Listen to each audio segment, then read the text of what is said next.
Foundation तर्फे आज जो सत्कार होत आहे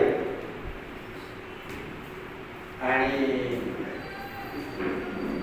पुरस्कार दिला जाता नवोदित कवींना, त्याबद्दल मी प्रथमतः फडके फाउंडेशन यांचा फार फार आभारी आहे. खरं म्हणजे मी वाढदिवस कधीही मानवत नाही, वाढदिवस कधीच मानवत नाही. मला असं वाटत होतं आमचे बापदादा कधी वाढदिवस मनवलेले मला आठवतच नाही. मी आतापर्यंत जगलो तर काही आठवत नाही. मग मी कशाला मानवायचं? मग कोणीतरी सांगितलं दुसऱ्याचं झालं तर काय झालं, ही आपली संस्कृती नाही. दुसऱ्याची झालं तर काय झालं? जर काही चांगलं असेल तर मनवायला काय हरकत आहे? मग मी हे केलं की ते खर्चिक नसावं, ते वाढदिवस खर्चिक नसावं. तर अशा तऱ्हेने जर वाढदिवस किंवा अमृत महोत्सव मनवत असताना ते खर्चिक नसावं आणि त्याच्यामध्ये जर प्रबोधन होत असेल आणि समाजाला एक दिशा मिळत असेल तर काय हरकत आहे असं मला ते सांगितल्यामुळे हे वाढदिवसचा मी स्वीकार करून या इथं पोहोचलेला आहे. याच्याबद्दल कौतुक करायचं, तो त्यांनी काय केलेलं आहे, त्यांनी काय केलेलं आहे, ठीक आहे. जो काम करतो त्याचं समाज कौतुक करतच असतो. समाजाची त्याच्याकडे नजर नसते असं नाही. कोणतंही काम करा तुम्ही, समाजाची नजर जरूर असते. तुम्ही म्हणत असाल लपून करतो, पण ते लपून नाही, ते जगाच्या समोर एक ना एक दिवस येतच आहे. हे आपण लक्षात ठेवायला पाहिजे. आणि माझ्याबद्दल सरांनी बरीचशी माहिती सांगितली. तर मी अंबरसिंग नावाचा महाराज, अंबरसिंग महाराज करतात. महाराज म्हणजे दाढी मिशीवाला जटावाला असा नाही, तो कार्यकर्ता. महाराज त्याला का म्हणत होते? तो भजनामधून समाजाचा प्रबोधन करायचा. तर तो एक भजन मला आठवतं. एक भजन तो अंबरसिंग महाराज सांगायचा, कृष्ण कृष्ण मैं पुकारू तेरे घर की सामने, द्रौपदी की लाज राखी बड़ी सभा की बीच में. अरे तुम्ही ते काय 2,000-3,000 वर्षापूर्वीचे द्रौपदीचे ते दुःख बघून आज तुम्ही व्याख्या व्यक्त करता. काय तुम्हाला आजच्या मीराबाई, आजच्या सखूबाई एकट्या कुठच्या जंगलामध्ये जातात, काट्या गोळ्या करतात, गवत कापतात.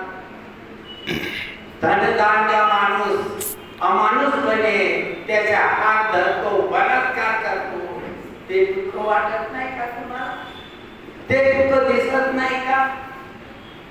मग तुमच्या संवेदना या रात्रभर भजन गातात, ते कोणासाठी कोणत्या संवेदना जागवतात? अशा तऱ्हेने तो भजनामधून सांगायचा आणि पादाचं चांगलं प्रबोधन करायचा. आणि म्हणून त्याला अंबरसिंग महाराज म्हणायचे. मी जेव्हा त्यांच्याकडे गेलो, नोकरी मागायला असं नाही गेलो. मी जेव्हा मी शिक्षण सोडलं आणि घरी आलो तेव्हा माझे छोटे छोटे भाऊ बहीण कामाला जात होतं. मी शिकलेला आहे म्हणून मला घरी घेऊन जात नाही. मास्तर असतो, आम्हाला जो शिकलेला असतो त्याला मास्तर म्हणायचा. काय मास्तर काय करणार? मग मी काय बोलायचं? ते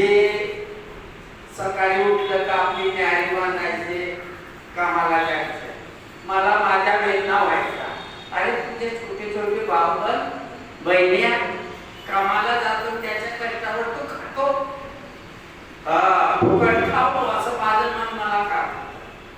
मग एक दिवशी मी जे मजूर निघाले त्याच्या मागे मागे गेलो. माझे मित्र म्हणायचे अर्थ मास्तर येईल ना सर कामला, मी काही बोललो नाही. तर अशा तऱ्हेने तिथे गेलो. एकदा माझी आत्या मला म्हणाली,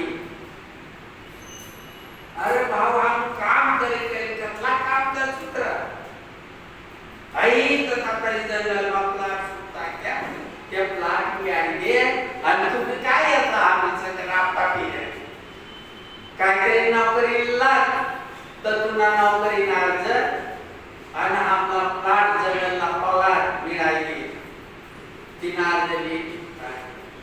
मी ते 2 अर्ज घेऊन अमरसिंह महाराजकडे गेलो. मग अमरसिंह महाराजला दिलं, त्यांनी वाचलं, दोन्ही अर्ज ठेवलं. दोन्ही अर्ज ठेवले आणि म्हणाला मी त्यावेळी एमपी मधून शिकून तिकडे आलेलो होतो, शेगवाला शिकत होतो. हे 12वी म्हणतात आमच्याकडे एमपी मध्ये 11वी नंतर बीए फर्स्ट इयरला दाखल करत होती. आता तेव्हा मी बीए फर्स्ट इयरला म्हणजे 12वीला इकडच्या हिशोबाने तर तिथं होतो. तर मला हिंदी बोलता येत होतं, मराठी नाही. मग त्याला लक्षात आला अमरसिंह महाराजाला की याला मराठी नाही बोलता येत, हिंदी बोलतो. आता मला फटस म्हणाला तो, क्यों आप सर्विस करना चाहते हो? जी सर. मग त्याला अमरसिंह महाराजाला धक्का बसला. जिस समाज में तू पैदा हुई हो वह समाज अन्याय अत्याचार की धधकती अंगार में घिरा गए और हाथ फैला के चिल्ला रहा, भैया बचाओ, काका बचाओ, बाबा बचाओ. और जिसमें बचाने की ताकत है वो इस तरह म्हणजे नौकरीचे नशे सोडून मला ती ठेस पोहोचली. आणि क्या सर, क्या मैं इस कुटिया में रहकर कुछ कर सकता हूँ?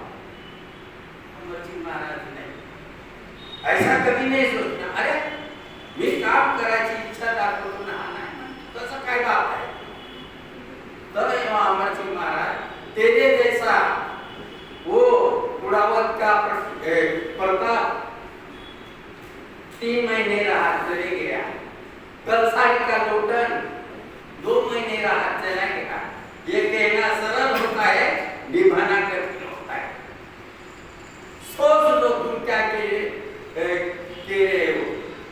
मग अशा तऱ्हेने सांगितलं, कहना सरल होता है, निभाना कठिन होता है. मग मी सोचलं आणि मग विचार करून सांगितलं की महाराज मैं आने के लिए तैयार हूँ, क्या काम करने के लिए बोलो, मैं आऊँ या नहीं. महाराज अमरसिंह महाराज का घर असला आणि म्हणाला कब आते. आणि 8 दिवसाचा एक करून तिथं आलो. मला चेतावनी दिली होती ते अमरसिंह महाराज, यहाँ भूखा रहना पड़ता है, प्यासा रहना पड़ता है, समाज गालियाँ खाना पड़ता है, जेल में जाना पड़ता है, मार खाना पड़ता है.